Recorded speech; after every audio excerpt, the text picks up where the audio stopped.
എല്ലാ മാന്യപ്രേക്ഷകർക്കും പേരിൻ്റെ വിസ്മയത്തിലേക്ക് സ്വാഗതം. ഞാൻ സുനീഷ് തമ്പാൻ. ഇന്ന് 21/2/2024, അതായത് 21 എന്ന ഒരു മനോഹരമായിട്ടുള്ള നമ്പറിനെ കുറിച്ചിട്ടാണ്. വ്യാഴത്തിൻ്റെ എനർജിയാണ്, ഗുരുവിൻ്റെ എനർജിയാണ്. എന്തായാലും നമുക്ക് ഫോണിൻ പ്രോഗ്രാമിലേക്ക് വിളിക്കേണ്ട നമ്പർ ഞാൻ പറയാം. 80 86 89 70. ഒന്നുകൂടി പറയാം, 80 86 89 70 30. ഇന്ന് നമ്മുടെ 52ാമത്തെ എപ്പിസോഡാണ്. നമുക്ക് 21 എന്ന ഈ ഗുരുവിൻ്റെ എനർജിയെക്കുറിച്ച് പറയാം. നമുക്കറിയാം ഗുരുവിന് ഒരുപാട് എനർജി ഉണ്ട്. 3 എന്ന എനർജിയാണ് പൊതുവെ ഗുരുവിനെ ന്യൂമറോളജിയിൽ നമ്മൾ എടുക്കുന്നത്. അതായത് 3-ാം തീയതി ജനിച്ചവർ, 12-ാം തീയതി ജനിച്ചവർ, 21-ാം തീയതി ജനിച്ചവർ, 30-ാം തീയതി ജനിച്ചവർ, ഇതൊക്കെ 3ൻ്റെ എനർജിയാണ്. ഇങ്ങനെയാണ് ഈ 12-ാം തീയതി ജനിച്ചവർ 3ൻ്റെ എനർജിയാണ്. 1+2 12 എന്നല്ല, 1+2 3. അങ്ങനെയാണ് ആ ഗുരുവിൻ്റെ എനർജി വരുന്നത്. അപ്പോൾ അതിൽ തന്നെ ഒരു ബെസ്റ്റ്, എല്ലാ നമ്പറിനും അതിൻ്റേതായിട്ടുള്ള വ്യത്യസ്തതയുണ്ടെങ്കിലും 21ൻ്റെ പ്രത്യേകതയെക്കുറിച്ചിട്ടാണ് ഇന്ന് പറയുന്നത്. അതൊരു ഇതിലേക്ക് വെച്ചിട്ട് ഏറ്റവും ബെസ്റ്റായിട്ടുള്ള ഒരു നമ്പറാണ് 21 എന്നത്. അതായത് ഒരു ലക്കിയസ്റ്റ് ഏഞ്ചൽ നമ്പറാണ് 21. അത് 3 വ്യാഴം സപ്പോർട്ട് ചെയ്യുന്ന ആൾക്കാർക്ക് മാത്രമായിരിക്കും അത്. ഓക്കെ, അപ്പോൾ നമുക്ക് ആദ്യത്തെ കോൾ ഒന്ന് വെയിറ്റ് ചെയ്യാണ്. നമുക്ക് കോളിലേക്ക് പോകാം. ഹലോ, നമസ്കാരം. പേരിൻ്റെ വിസ്മയത്തിലേക്ക് സ്വാഗതം. ആരാണ് സംസാരിക്കുന്നത്? ഹലോ ഹലോ, പറഞ്ഞോളൂ. ആരാണ് സംസാരിക്കുന്നത്?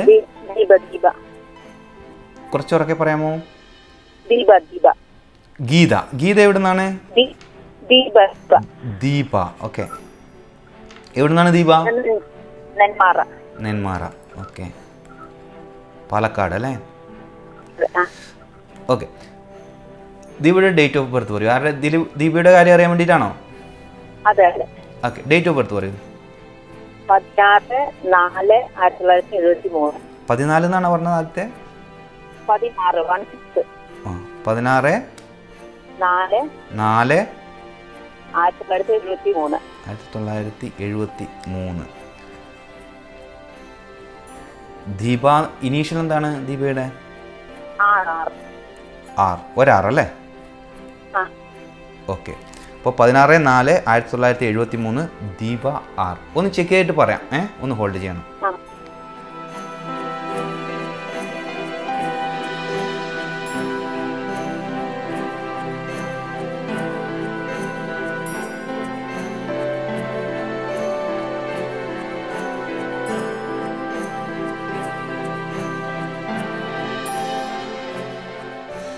ഹലോ ദീപ, കേൾക്കാമോ?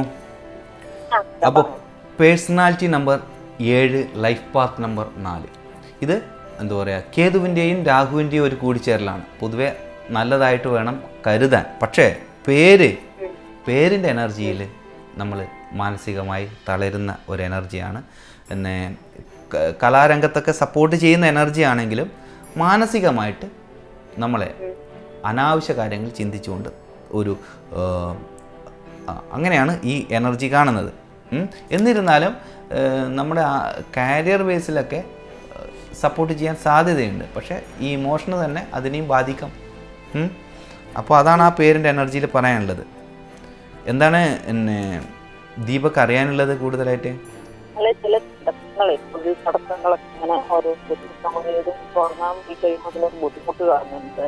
ഈ വോയിസും അതുപോലെ തടസ്സങ്ങൾ തന്നെയാണ്, ഫുള്ളായിട്ട് ബ്ലോക്കായിട്ടാണ് വരുന്നത്. അപ്പോൾ ഇന്നെ പറയാനുള്ളത്, ഇപ്പോൾ പേരിനെ നമ്മൾ എന്താ പറയുക, പേരിൻ്റെ വിസ്മയത്തിൽ നമ്മൾ ചെയ്യാനുള്ള ഏറ്റവും വലിയ കാര്യം പേര് തന്നെയാണ് കേട്ടോ. ഒരു അൺലക്കി ആയിട്ടുള്ള പേര് വെച്ചുകൊണ്ട് നമ്മളിപ്പം ഈ ഡേറ്റ് ഓഫ് ബർത്തിൻ്റെ കാര്യത്തിൽ വലിയ കുഴപ്പമില്ലാത്തതാണ്. കാരണം പിന്നെ കേതു ഇത് ഈ 7-4 എന്ന് പറഞ്ഞു കഴിഞ്ഞാൽ തലക്ക് എന്താ പറയുക വാല്, അതായത് ഒന്നിച്ച് ആവുന്ന ഒരു എനർജിയാണ്. അപ്പോൾ ആഗ്രഹിക്കുന്ന പോലെ നടക്കേണ്ടതായിരുന്നു. നിങ്ങൾ തടസ്സം എന്ന് പറഞ്ഞു, അതാണ് ഞാൻ ആദ്യം പറഞ്ഞത്. പേര് നിങ്ങൾക്ക് കൃത്യമായിട്ട് സ്യൂട്ട് അല്ലാത്ത ഒരു എനർജിയിലാണ് ഇരിക്കുന്നത്. അതിനെ ബെസ്റ്റാക്കാൻ വേണ്ടി ശ്രമിക്കുക. അപ്പോൾ അത് അനുകൂലമായിട്ടുള്ള, അതൊരു ഭാഗ്യദായകമായിട്ടുള്ള ഒരു പേരാണെങ്കിൽ തീർച്ചയായിട്ടും ഭാഗ്യത്തിനെ അട്രാക്റ്റ് ചെയ്ത് കൊണ്ടുവരാൻ വേണ്ടി പറ്റും. പിന്നെ ദീപ ആർ എന്ന് പറഞ്ഞു. പിന്നെ അച്ഛൻ, ഇത് ആർ എന്ന് പറഞ്ഞാൽ അച്ഛൻ്റെ പേരാണോ? അല്ല, അച്ഛൻ്റെ പേര്. അമ്മയുടെ പേര് രുക്മണി. എങ്കിൽ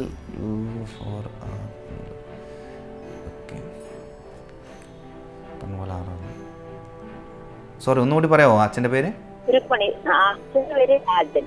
രാജൻ.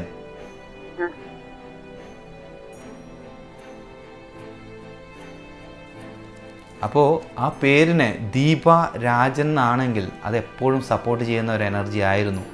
കാരണം സ്വന്തം ഭാഗ്യമായിട്ടുള്ള ആ ഒരു പേര് കൂടി ഉണ്ടായിരുന്നു, പക്ഷേ നിങ്ങൾ ഇതുവരെ അത് ഉപയോഗിച്ചിട്ടില്ല എന്നുള്ളതാണ് സത്യം. അപ്പോൾ രാജൻ എന്ന് പറയുമ്പോഴേ അവിടെ നിങ്ങൾക്ക് ഏറ്റവും സപ്പോർട്ടീവായിട്ടുള്ള ഒരു നമ്പറിലേക്ക് പേര് മാറുന്നുണ്ട്. കാര്യങ്ങൾ അപ്പോൾ അത് പിന്നെ അനുകൂലമായിട്ടുള്ള ഫലങ്ങളും പ്രതീക്ഷിക്കാം. അത് ന്യൂമറോളജിയുടെ കാൽക്കുലേഷൻ പ്രകാരം ഒരു 80%, ഒരു 100% ആണെന്ന് പറയുന്നില്ല, എങ്കിലും ഇപ്പോഴുള്ള ഒരു 40% എന്നേ പറയാൻ പറ്റുള്ളൂ. ഒരു 80% പവർഫുള്ളായിട്ടുള്ള ഒരു പേരായിട്ട് മാറും. അപ്പോൾ ഈ ദീപ രാജൻ എന്ന് വേറെ എവിടെയെങ്കിലും ഉണ്ടെങ്കിൽ, അതായത് പാസ്പോർട്ടിലൊക്കെ ആറുന്നുണ്ടെങ്കിൽ അതിൻ്റെ ഫുൾ ഫോം ആയിട്ടായിരിക്കും കിടക്കുന്നത്. എല്ലാം നമ്മൾ അങ്ങനെ മാറ്റാൻ കുറച്ച് ബുദ്ധിമുട്ടല്ലേ? മാറ്റാനുള്ള എളുപ്പമാർഗ്ഗമാണ് ഞാൻ ഈ പറയുന്നത്. നിങ്ങൾ കേട്ട് കഴിഞ്ഞാലേ മനസ്സിലാവുള്ളൂ. അതായത് പാസ്പോർട്ടിലാണെങ്കിൽ രാജൻ എന്ന് തന്നെ ഉണ്ടാവും, മനസ്സിലായോ? അതിന് ഷോർട്ടായിട്ട് കൊടുക്കില്ല. അപ്പോൾ ഈ പാസ്പോർട്ട് എടുത്തിട്ട് നമുക്ക് ആധാർ കാർഡിൽ അപ്ഡേറ്റ് ചെയ്ത് കഴിഞ്ഞാൽ പെട്ടെന്ന് തന്നെ ആ പേര് ആക്കുവാൻ വേണ്ടി സാധിക്കും. അപ്പോൾ ദീപ രാജൻ എന്നാക്കാം. അപ്പോൾ നിങ്ങൾക്കൊരു എനർജറ്റിക് ആയിട്ടുള്ള വളരെ ലക്കിയസ്റ്റ് ആയിട്ടുള്ള ഒരു പേരായിട്ട് മാറും. അപ്പോൾ പലരും എന്നോട് ചോദിക്കും അത് ബുദ്ധിമുട്ടല്ലേ എന്ന്. അപ്പോൾ നിങ്ങൾക്ക് ജീവിതത്തിൽ ഭാഗ്യം അല്ലെങ്കിൽ ഒരു ഉയർച്ചയാണോ വേണ്ടത്, അല്ല ഇത് ആക്കാൻ വേണ്ടിയിട്ടുള്ള ബുദ്ധിമുട്ടാണോ നിങ്ങൾക്ക് പ്രശ്നം എന്നുള്ളതാണ് മെയിനായിട്ടുള്ള ഇമ്പോർട്ടൻ്റ് ആയിട്ടുള്ള കാര്യം. അത് നിങ്ങളെ തീരുമാനിക്കേണ്ടത്. ഓക്കെ. അപ്പോൾ അതൊരു എന്തായാലും എനിക്കിങ്ങനെ ചൂണ്ടിക്കാണിക്കാനേ പറ്റുള്ളൂ. എല്ലാവരും അതാണ് അവരവരുടെ വിധി, അവർക്ക് തന്നെ അല്ലേ, അത് മറ്റുള്ളവർക്ക് ഒരുപക്ഷെ മാറ്റാൻ പറ്റില്ല. അപ്പോൾ എന്നിരുന്നാലും ഇന്നതാണ് നല്ലതെന്ന് എനിക്ക് ചൂണ്ടിക്കാണിക്കാനേ പറ്റുള്ളൂ. അപ്പോൾ നിങ്ങളെ ശ്രമമാണ് അതിൻ്റെ പുറകിൽ പിന്നെ വേണ്ടത്. അപ്പോൾ ദീപ രാജൻ എന്നുള്ളത് തീർച്ചയായിട്ടും ഒരു യൂണിവേഴ്സൽ ലക്കിയസ്റ്റ് ഏഞ്ചൽ നമ്പറിൽ വരുന്ന ഒരു പേരാണ്. ഒരു 80% നിങ്ങൾക്ക് സപ്പോർട്ടീവ് ആകുകയും ചെയ്യും. അപ്പോൾ അത് ഫോളോ ചെയ്യാം. വേറെ എന്തെങ്കിലും അറിയാനുണ്ടോ ദീപ രാജനെ? Lucky number 61. ഈ 2 നമ്പറും എപ്പോഴും നിങ്ങൾക്ക് ഭാഗ്യത്തിനെ കൊണ്ടുവരുന്ന എനർജിയാണ്. ഓക്കെ. അപ്പൊ ഇത് നമ്മൾ ലക്കി നമ്പർ പറയുമ്പോ എങ്ങനെ ഇപ്പൊ ഫോൺ നമ്പർ ആണെങ്കിൽ ലാസ്റ്റ് 6 വരുന്നത് 7 വരുന്നത് അങ്ങനെയല്ല. ഫോൺ നമ്പർ ഉപയോഗിക്കുന്നുണ്ടെങ്കിൽ ടോട്ടൽ എനർജിയാണ്. ഇപ്പം ഒരാളുടെ ഫോൺ നമ്പർ 9+4+5+6+ ഇങ്ങനെ കൂട്ടുമല്ലോ. എല്ലാം കൂട്ടിയിട്ട് നിങ്ങളെ സംബന്ധിച്ചിടത്തോളം 6 എടുക്കുന്നതാണ് ഏറ്റവും ബെസ്റ്റ്. 6 എടുക്കുന്നത് എല്ലാം കൂട്ടുമ്പോൾ നിങ്ങൾക്ക് ഒരു 24 കിട്ടുന്നത് എഴുതുക. അപ്പോൾ 2+4 6 അങ്ങനെയാണ് എടുക്കേണ്ടത്. ഇനി അത് 33 ആണെങ്കിൽ 3+3 6, 24, 33, 42, 51, 60, 69 ഇതെല്ലാം 6ൻ്റെ എനർജി വരുന്നതാണ്. അപ്പോൾ അത് നോക്കിയിട്ട് എടുക്കുക. ഒരു തിരക്കൊന്നും ഇല്ലാതെ ഒരു മൊബൈൽ ഷോപ്പിൽ പോവുക, അല്ലെങ്കിൽ ഈ നമ്പർ എടുക്കുന്ന സ്ഥലത്ത് പോവുക, എന്നിട്ട് ചോദിച്ചിട്ട് എടുക്കുക. ഓക്കെ. അതേസമയം നിങ്ങളൊരു വണ്ടി എടുക്കുന്നുണ്ടെങ്കിൽ 1ൻ്റെ എനർജിയിൽ എടുക്കുന്നതായിരിക്കും ഏറ്റവും ബെസ്റ്റ്. 6 എന്ന് വെച്ചിട്ട് ഈ 6ൻ്റെ എനർജിയിൽ തന്നെ പോയിട്ട് വണ്ടിയുടെ നമ്പർ എടുക്കരുത്. കാരണം 6 നിങ്ങൾക്ക് വണ്ടി എന്ന കാര്യത്തിൽ ദോഷം ചെയ്യില്ല, പക്ഷേ ആ വണ്ടി നിങ്ങളിൽ നിന്ന് കുറേ പൈസ വാങ്ങിക്കൊണ്ടിരിക്കും. അതായത് മെയിൻ്റെനൻസ് കോസ്റ്റോ അല്ലെങ്കിൽ അതിനെ നമ്മൾ മോഡിഫിക്കേഷൻ ചെയ്യുന്നതോ അങ്ങനെ എന്തെങ്കിലും, എന്തായാലും അവൻ കുറേ പണം കൊണ്ടുപോകുന്നുള്ളത് കാര്യം ഉറപ്പാണ്. അതാണ് ഒരു വണ്ടിയുടെ എനർജി വെച്ച് പറയുന്നത്. അപ്പോൾ തീർച്ചയായിട്ടും 1ൻ്റെ എനർജിയിൽ എടുക്കുക. ഓക്കെ. ലക്കി കളർ എന്ന് പറയാനേ ഗ്രീൻ കളർ എപ്പോഴും നിങ്ങൾക്ക് സപ്പോർട്ടീവ് ആവും. ഓക്കെ. ഗ്രീൻ ആണ് മോസ്റ്റ് ലക്കിയസ്റ്റ് ആയിട്ടുള്ളത്. പിന്നെ യെല്ലോ, ബ്ലൂ ഇതൊക്കെ സപ്പോർട്ട് ചെയ്യും. പക്ഷേ എന്താ പറയുക, ഈ ബ്ലാക്ക് പിന്നെ റെഡാണ് കുറച്ചും കൂടി നിങ്ങൾക്ക് സപ്പോർട്ടീവ് അല്ലാത്തത്. ഓക്കെ. എന്തായാലും പേരിൻ്റെ വിസ്മയത്തിലേക്ക് വിളിച്ചതിൽ സന്തോഷം. ദീപ നെന്മാറയിൽ നിന്നാണ് വിളിച്ചത്. ഓക്കെ. ദീപയുടെ പേര് നമുക്ക് ബെസ്റ്റാക്കാൻ വേണ്ടി സാധിച്ചിട്ടുണ്ട്. അപ്പോൾ ദീപ അതെങ്ങനെ ഉപയോഗിക്കുന്നു എന്നുള്ളത് പോലെയാണ് അവർക്ക് അതിൻ്റെ ഗുണങ്ങൾ ഉണ്ടാകുക. അപ്പോൾ നമുക്ക് 21 കുറിച്ചിട്ട് തന്നെ സംസാരിക്കാൻ വേണ്ടി തുടങ്ങാം. അപ്പോൾ 21 ഒരു മനോഹരമായിട്ടുള്ള നമ്പറാണെന്ന് പറഞ്ഞു. അതിൻ്റെ ആദ്യത്തെ ഒരു ഗുണം എന്ന് പറഞ്ഞു കഴിഞ്ഞാൽ നമുക്ക് ഒരു ഉറച്ച വിശ്വാസം അല്ലെങ്കിൽ ഒരു കാര്യത്തിന് കൃത്യമായിട്ടുള്ള ഒരു ലക്ഷ്യബോധം ഉള്ള ആൾക്കാരായിരിക്കും എന്നാണ് ചുരുക്കം.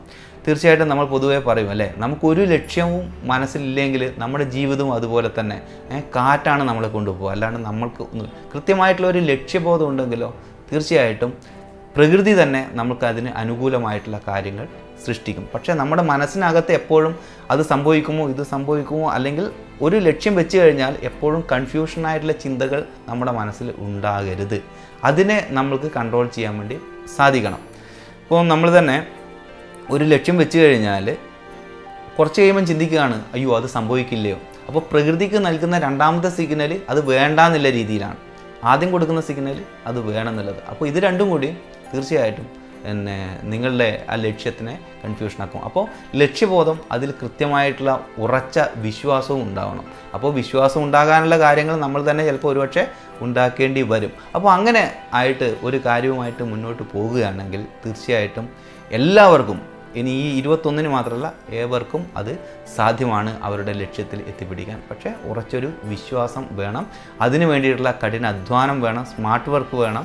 അതുപോലെ അതിനെ സ്മാർട്ട് വർക്ക് എന്ന് പറഞ്ഞു കഴിഞ്ഞാൽ അതിനെ സ്റ്റെപ്പായിട്ട് തിരിച്ചിരിക്കണം. ആദ്യം ഏതാണ് ചെയ്യേണ്ടത്, അവസാനം ഏതാണ് ചെയ്യേണ്ടത്, ഇന്ന സമയപരിധിക്കുള്ളിൽ നമ്മൾ എന്തൊക്കെ ചെയ്തു തീർക്കണം എന്നതൊക്കെയുള്ള കൃത്യമായിട്ടുള്ള ഒരു ലക്ഷ്യബോധത്തോടു കൂടിയാണ് ഒരു കാര്യവുമായിട്ട് ഒരാൾ മുന്നോട്ട് പോകുന്നതെങ്കിൽ തീർച്ചയായിട്ടും അവർക്ക് വലിയ വിജയം തന്നെ ഉണ്ടാകും.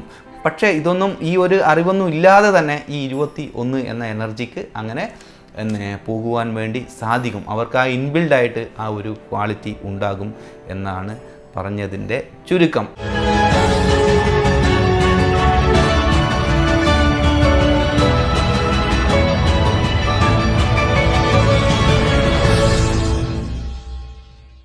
നമുക്ക് ഒരു കോള് വന്ന് വെയിറ്റ് ചെയ്തുകൊണ്ടിരിക്കുകയാണ്. നമുക്ക് കോളിലേക്ക് പോവാം. ഹലോ, നമസ്കാരം. പേരിൻ്റെ വിസ്മയത്തിലേക്ക് സ്വാഗതം. ആരാണ് സംസാരിക്കുന്നത്?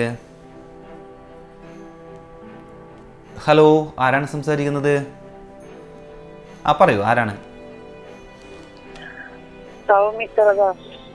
ആരാണ്? സൗമിത്രദാസ് അല്ലേ? സൗമിത്രദാസ്. സൗമിത്രദാസിന്റെ ഡേറ്റ് ഓഫ് ബർത്ത് പറയൂ. 17/2/2010. സൗമിത്രദാസ് എവിടുന്നാണ് വിളിക്കുന്നത്? എവിടെ? ചോളന്നൂർ.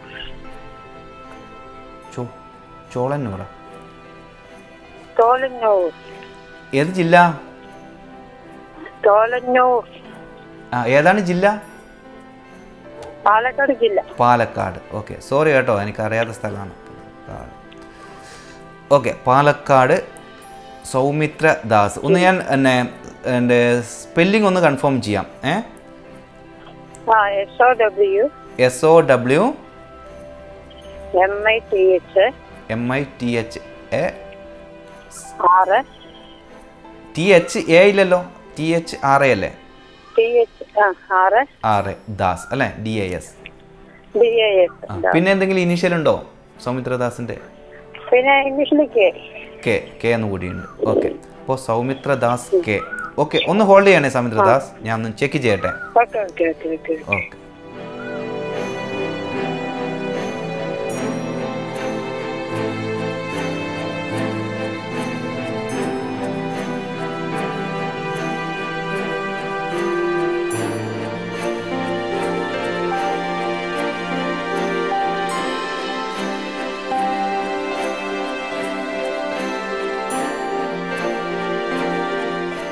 ഹലോ സൗമിത്രദാസ്, കേൾക്കാമോ? അപ്പോൾ personality number 8, life path number 4 ആണ്. 8-ൻ്റെയും 4-ൻ്റെയും കൂടിച്ചേരലാണ്. ഓക്കെ, അപ്പോൾ പേരും ഒരു ബെസ്റ്റ് ആകണം. അപ്പോഴാണ് അതിൻ്റെ കൃത്യമായിട്ടുള്ള ഗുണങ്ങൾ നമ്മളിലേക്ക് വരിക. അപ്പോൾ പേരെന്ന് പറഞ്ഞു കഴിഞ്ഞാൽ കുഴപ്പമില്ല എന്ന് മാത്രമേ പറയാനുള്ളൂ. വലിയ അതില് പഠിക്കാൻ ഭയങ്കര മടി. പഠിക്കാനുള്ള കുട്ടിക്ക് പഠിക്കാനൊരു തോന്നുന്നില്ല. മടി, അതന്നെ, മടിയാണ് ഇതിന്റെ ഏറ്റവും വലിയ ഭീഷണി. മനസ്സിലായോ? പഠിക്കാനിരുന്ന പക്ഷെ അവന് പഠിക്കാനുള്ള ഒരു ഇത് കിട്ടുന്നില്ല, എനർജി കിട്ടുന്നില്ല. എനർജി പറഞ്ഞു കഴിഞ്ഞാൽ ഇപ്പം നമ്മൾ പൊതുവെ ഈ എനർജി നമ്മൾ എങ്ങനെയാണ് കാൽക്കുലേറ്റ് ചെയ്യുന്നത് പറഞ്ഞു കഴിഞ്ഞാൽ 17 എന്ന് പറയുമ്പോൾ അവന് പഠിക്കണം എന്നുണ്ടെങ്കിലും പിന്നെ അവന് പഠിക്കാനെന്ന് എന്തോ ഒരു മടുപ്പ്, ഒരു ഇതുപോലെ. അതെ, സാറ്റേൺ എനർജിന്റെ ഒരു പ്രത്യേകത പറഞ്ഞു കഴിഞ്ഞാൽ ഏറ്റവും വേഗത കുറവായിരിക്കും. വേഗത കുറഞ്ഞ് ആണ് അത് അതിൻ്റെ എന്താണ് ഭ്രമണം പൂർത്തിയാക്കുന്ന ഒരു എനർജിയാണ്. അത് ഏറ്റവും സ്ലോയിലാണ്. പക്ഷേ അപ്പോൾ നമ്മൾ എന്താ ചെയ്യേണ്ടതെന്ന് വെച്ച് കഴിഞ്ഞാൽ നമ്മൾ അതിങ്ങനെ പറഞ്ഞിട്ട് നമ്മൾ ആ പേരിനെ ബെസ്റ്റ് ആക്കുക എന്നുള്ളതാണ്. പേരിനെ ഏറ്റവും ലക്കിയസ്റ്റ് ആയിട്ടുള്ള ഒരു വേഗതയുള്ള ഒരു പവർഫുൾ ആയിട്ടുള്ള പേര് ആക്കി വെക്കുക എന്നുള്ളതാണ്. ഈ എനർജിയിൽ അതാണ് ആദ്യം തന്നെ പറയാനുള്ളത്. ഒരു മന്ദത എന്നുള്ളത് അതിൻ്റെ കൂടെ ഉള്ളതാണ്. പക്ഷേ അവർക്ക് കൃത്യമായിട്ടുള്ള ബുദ്ധിയും വിവരമൊക്കെ ഉണ്ടാകുക തന്നെ ചെയ്യും. അവരെക്കുറിച്ചിട്ട് കൂടുതൽ മനസ്സിലാക്കണമെങ്കിൽ അവരുടെ അടുത്ത്, അതായത് ഇപ്പം നമ്മൾ ഈ ചെറിയ പ്രായത്തിൽ നമുക്കധികം ഈ പേഴ്സണാലിറ്റിനെ കുറിച്ച് മനസ്സിലാവില്ല. അത് ലീഡർഷിപ്പ് ക്വാളിറ്റി അങ്ങനെയുള്ള എല്ലാ ഗുണങ്ങളും ഉള്ള ഒരു എനർജിയാണ്. അതുപോലെ ഒരുപാട് ജീവിതത്തിലെ പിന്നെ ഉയർച്ചയും താഴ്ചയൊക്കെ കാണേണ്ട എനർജി കൂടിയാണ്. അപ്പോൾ അതിനനുസരിച്ചിട്ട് അവർ ഡെവലപ്മെൻ്റ് ആകുകയും ചെയ്യും. എന്ന് വെച്ചിട്ട് ഒന്നിനും പുറകോട്ട് മാറത്തില്ല. അപ്പോൾ അതിനൊരു പവർഫുള്ളായിട്ടുള്ള പേര് വേണം. ഈ പേരിൻ്റെ എനർജി പറഞ്ഞു കഴിഞ്ഞാൽ അത്ര സപ്പോർട്ടീവ് അല്ല. മറ്റാർക്കെങ്കിലും ആണെങ്കിലും ഒരു കുഴപ്പമില്ല എന്നൊക്കെ പറയാം. ഈ ഒരു എനർജിക്ക് കുറച്ചുകൂടി നല്ല വളരെ ലക്കിയസ്റ്റ് ആയിട്ടുള്ള ഒരു പേര് തന്നെ വേണം. പിന്നെ ഇടയ്ക്കിടയ്ക്ക് ഇങ്ങനെ കൈയും കാലിങ്ങനെ മുറിവാകുക, അങ്ങനെ ഓരോ കാര്യങ്ങൾ ഇങ്ങനെ ഓരോന്നും തട്ടിക്കൊണ്ടിരിക്കും. ഞാൻ പറയുന്നതൊക്കെ നിങ്ങൾ പ്രശ്നങ്ങൾ പറഞ്ഞിട്ട് കാര്യമില്ല. എന്തെങ്കിലും പരിഹാരത്തിനെ കുറിച്ചിട്ട് സംസാരിച്ചു കഴിഞ്ഞാൽ എന്തെങ്കിലും ഗുണം ഉണ്ടാവുള്ളൂ. മനസ്സിലായോ? അപ്പോൾ നമ്മൾക്ക് ഞാൻ ഇപ്പോൾ പറഞ്ഞു വരുന്നതിൻ്റെ നിങ്ങൾ മനസ്സിലാക്കേണ്ട കാര്യം എന്താണെന്ന് വെച്ച് കഴിഞ്ഞാൽ പേരിനെ ബെസ്റ്റ് ആക്കണം, കാര്യങ്ങളെ നമുക്ക് കൂടി അനുകൂലമാകുമെന്നാണ് നിങ്ങൾ മനസ്സിലാക്കേണ്ടത്. അപ്പോൾ അതിനെന്തെങ്കിലും എന്തെങ്കിലും ഓപ്ഷൻസ് ഉണ്ടെങ്കിൽ എനിക്ക് പറഞ്ഞു തരുക. ഈ ഒരു ചെറിയ സമയപരിധിക്കുള്ളിൽ നമുക്കത് ചെയ്തിട്ട് ബെസ്റ്റ് ആക്കാൻ വേണ്ടി ശ്രമിക്കാം. ഓക്കെ. അപ്പോൾ പേരിൻ്റെ കൂടെ ഈ സൗമിത്ര ദാസ് എന്നുള്ളത് നിങ്ങൾ അല്ലെങ്കിൽ പിന്നെ ഒന്നെങ്കിലും നിങ്ങളൊരു നല്ല ന്യൂമറോളജിസ്റ്റിൻ്റെ അടുത്ത് പോയിട്ട് സംഖ്യാശാസ്ത്രം അറിയുന്ന ആരെയും അടുത്ത് പോയിട്ട് പേരിനെ ഒന്ന് ബെസ്റ്റാക്കി വെക്കണം. എന്നാലാണ് അതിൻ്റെതായിട്ടുള്ള ഗുണങ്ങൾ ഉണ്ടാകുക. അപ്പോൾ അതാണ് സംഖ്യാശാസ്ത്രം വെച്ചിട്ട് നിങ്ങൾക്ക് ചെയ്യാനുള്ള ഏറ്റവും ബെസ്റ്റായിട്ടുള്ള കാര്യം. എന്തെങ്കിലും ചെയ്തു കഴിഞ്ഞാൽ മാത്രമേ അതിന് എന്തെങ്കിലും ഒരു റിസൾട്ട് ഉണ്ടാവുള്ളൂ. ഒന്നും ചെയ്യാതെ എന്നോട് പ്രശ്നങ്ങൾ പറഞ്ഞതിനെ കൊണ്ട് കാര്യങ്ങളില്ല. ഞാൻ അതാ പറഞ്ഞത്, അതിൻ്റെ എനർജി അങ്ങനെയാണ്. മന്ദത എന്നത് ആ ഒരു എനർജിയിൽ ഉള്ളതാണ്. അപ്പോൾ അതിന് പക്ഷെ മറ്റു കുറേ ഗുണങ്ങൾ കൂടി ഉണ്ട് എന്നുള്ളതും കൂടി സത്യമാണ്. അപ്പോൾ അതിനെ എൻഹാൻസ് ചെയ്യുന്ന വിധത്തിലുള്ള ഒരു പവർഫുള്ളായിട്ടുള്ള പേരാണ് വെക്കേണ്ടത് എന്നാണ് പറഞ്ഞതിന് ചുരുക്കം. ഓക്കെ. അപ്പോൾ നിങ്ങൾ ആ കെ എന്നുള്ളതിൻ്റെ ഫുൾ ഫോമോ അല്ലെങ്കിൽ സൗമിത്ര ദാസ് എന്നുള്ളത് തന്നെ കുറച്ച് വലിയ പേരാണ്. ഇനി അതിൻ്റെ കെയുടെ ഫുൾ ഫോമും കൂടി വെക്കുമ്പോൾ കുറച്ചും കൂടി നീണ്ടു പോകും. അല്ലെങ്കിൽ കെ അമ്മയുടെ പേരെന്താണ്?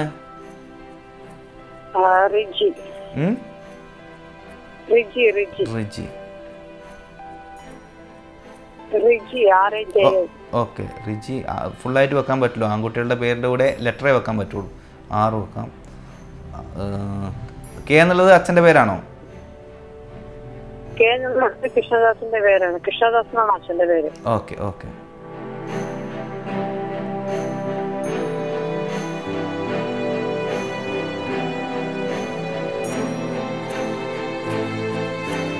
അപ്പോൾ അങ്ങനെയാണെങ്കിൽ സൗമിത്ര കൃഷ്ണദാസ് എന്ന് വെക്കേണ്ടി വരും കേട്ടോ. അങ്ങനെ വെച്ച് കഴിഞ്ഞാൽ അനുകൂലമായിട്ടുള്ള കാര്യങ്ങളും ഭാഗ്യത്തിനും ഉണ്ടാവും. നിങ്ങൾ എന്താ പറയുക, കുട്ടി ആഗ്രഹിക്കുന്ന പോലെ ഒരു ഉയരങ്ങളിലേക്ക് പോകാനുള്ള ഒരു എനർജിയും അതിന് കാണുന്നുണ്ട്. അപ്പോൾ അതിൻ്റെ സ്പെല്ലിംഗ് ഞാൻ ഒന്ന് പറയാം. ഇപ്പോൾ ചിലവർക്ക് എല്ലാവർക്കും ആ ഭാഗ്യമുള്ള കാര്യങ്ങൾ മുന്നിൽ ചൂണ്ടിക്കൊടുത്താലും ചെയ്യാൻ പറ്റണം എന്നില്ല ഒരു നിർബന്ധമില്ല. എങ്കിൽ പോലും എൻ്റെ കടമ ഞാൻ ചെയ്യാം. ആ സ്പെല്ലിംഗ് ഞാൻ ഒന്ന് ഇടാം. നിങ്ങൾക്ക് എഴുതി വെക്കാൻ പറ്റുമെങ്കിൽ എഴുതി വെക്കൂ. SOWMITHRA പിന്നെ കൃഷ്ണദാസ് എന്നുള്ളതാണ്. KRISHNADAS. ഇതാണ് ആ സ്പെല്ലിങ്. അത് ഒരു പവർഫുള്ളായിട്ടുള്ള ഒരു എനർജിയുള്ള പേരാണ്. അപ്പോൾ അത് ഫോളോ ചെയ്യുക. എന്തായാലും പേരിൻ്റെ വിസ്മയത്തിലേക്ക് വിളിച്ചതിൽ സന്തോഷം. ഓക്കെ. അപ്പോൾ ഇതും പാലക്കാട് നിന്ന് തന്നെയാണ്. അടുപ്പിച്ച് 2 കോൾ പാലക്കാട് നിന്ന് തന്നതാണ്. അപ്പോൾ അവരുടെ കുട്ടിയുടെ എനർജി അതാണ്. ശനിയുടെയും രാഹുവിൻ്റെയും 2 എനർജിയാണ് പേരിൽ വന്നത്. അത് ദോഷം എന്നുള്ള അർത്ഥമില്ല. പക്ഷേ അതിനെന്താണ് കുറവ് എന്നത് വേഗത കുറവായിരിക്കും. ഈ ശനീശ്വരൻ്റെ എനർജി അങ്ങനെയാണ്. മെല്ലെ വരുള്ളൂ, മെല്ലെ പോകുള്ളൂ. ആ പറഞ്ഞ പോലെയാണത്. അപ്പോൾ അതിന് പക്ഷേ വളരെ പവർഫുള്ളായിട്ടുള്ളതാണ്. ഇപ്പോൾ നമ്മൾ ശനിയുടെ എനർജി നോക്കുമ്പോൾ അതിന് ഒരു കർവൊക്കെ കാണാം. അപ്പോൾ അതെന്താണ്? അത് ശരിക്കും പറഞ്ഞു കഴിഞ്ഞാൽ ഡസ്റ്റാണ്, പൊടിയാണ്. അപ്പോൾ ഈ ശനിയെ നമുക്ക് പുറത്തുനിന്ന് നോക്കുമ്പോൾ ഭയങ്കര സൗന്ദര്യമുള്ളതായിട്ട് തോന്നും അല്ലേ? മറ്റ് ഗ്രഹങ്ങളിൽ നിന്ന് വ്യത്യസ്തമാണ്, ഒരു റൗണ്ടൊക്കെ ആയിട്ട്. അതേസമയം അതിൻ്റെ അടുത്തേക്ക് പോകുമ്പോഴാണ് മനസ്സിലാവുക ഇത് ഫുൾ ഡസ്റ്റാണെന്ന്. എങ്കിൽ അത് ഒരു പൊടിയാണെന്നുള്ളത് നമുക്ക് മനസ്സിലാവും. പക്ഷേ കുറച്ചും കൂടി ആഴത്തിലേക്ക് നമ്മൾ ഇറങ്ങിക്കഴിഞ്ഞാൽ ഏറ്റവും കാഠിന്യമുള്ള ഗ്രഹം കൂടിയാണ് ശനി. വളരെ ശക്തിയുള്ള, വളരെ പവർഫുള്ളായിട്ടുള്ള ഒരു എനർജി കൂടിയാണ് ശനി. അപ്പോൾ അതിന് നമുക്ക് വേറെ എനർജി ഒന്നുമില്ല അതിനെ കമ്പയർ ചെയ്യാൻ പോലും. അപ്പോൾ അതുപോലെ പവർഫുള്ളായിട്ടുള്ള ഒരു എനർജിയാണ്. അപ്പോൾ ഒരു ജഡ്ജിൻ്റെ എനർജിയാണ്, പിന്നെ അതുപോലെ കഠിനാധ്വാനത്തിൻ്റെ എനർജിയാണ്, ലീഡറുടെ എനർജിയാണ്. അങ്ങനെ കുറേ ഗുണങ്ങളുണ്ട്. പക്ഷേ ഈ മന്ദത ഇവരെ വന്ന് മൂടും. അതാണ് അവരെ വന്ന് നശിപ്പിക്കാനുള്ള ഒരു സാധ്യത. അപ്പോൾ അതിനെന്ത് ചെയ്യണം? നമ്മൾ വളരെ പവർഫുള്ളായിട്ടുള്ള, നല്ല വേഗതയുള്ള, ഭാഗ്യത്തിനെ അട്രാക്റ്റ് ചെയ്യുന്ന, മറ്റുള്ളവരെ പോലെ അഡ്ജസ്റ്റ്മെൻറ്റിലുള്ള ഒരു പേര് പോരാ, നല്ല പവർഫുള്ളായിട്ടുള്ള, ഭാഗ്യദായകമായിട്ടുള്ള ഒരു പേര് തന്നെ ആ ഒരു കുട്ടിക്ക് നൽകണം. അപ്പോൾ ഞാനത് പറഞ്ഞു കൊടുക്കുകയും ചെയ്തിട്ടുണ്ട്. എന്തായാലും അമ്മക്ക് അത് എത്രമാത്രം ഇമ്പോർട്ടൻ്റോട് കൂടി അവരെടുക്കും എന്ന് എനിക്കറിയില്ല. അവരുടെ ആ സംസാരത്തിൽ നിന്ന് എനിക്ക് അങ്ങനെ ഫീൽ ചെയ്തു, അതുകൊണ്ട് പറയുന്നു എന്ന് മാത്രം. അപ്പോൾ നമുക്ക് പല കാര്യങ്ങളും അത് അങ്ങനെ തന്നെയാണ്. നമുക്ക് ചിലപ്പോൾ ഒരുപക്ഷെ എന്നോട് പറഞ്ഞു കഴിഞ്ഞാൽ തന്നെ ചില കാര്യങ്ങൾ നമുക്ക് എടുക്കാൻ വേണ്ടി പറ്റില്ല. അങ്ങനെ ഒരു കഥയുണ്ട് അല്ലേ, പണ്ട് പിന്നെ എന്താ പറയുക, ലക്ഷ്മിയും പാർവതിയും ഒരു ദരിദ്രൻ്റെ മുമ്പിൽ സ്വർണം കൊണ്ടുവച്ചപ്പോൾ അവൻ നടന്നു പോകുമ്പോൾ കുറച്ചു നേരം കണ്ണടച്ച് നടന്നു നോക്കാം എന്നൊരു ചിന്ത. അതേ സമയത്ത് ആ സ്ഥലത്ത് എത്തുമ്പോൾ അദ്ദേഹം കണ്ണടച്ച് നടന്നു. അപ്പോൾ അദ്ദേഹത്തിന് കാണാൻ പറ്റില്ല. അതാണ് ഓരോരാളുടെയും എനർജി.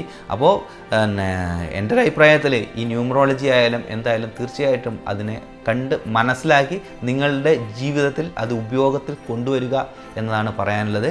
അപ്പോൾ നമുക്ക് ചെറിയൊരു ബ്രേക്കിന് പോയിട്ട് പെട്ടെന്ന് തിരിച്ചു വരാം. ഓക്കെ.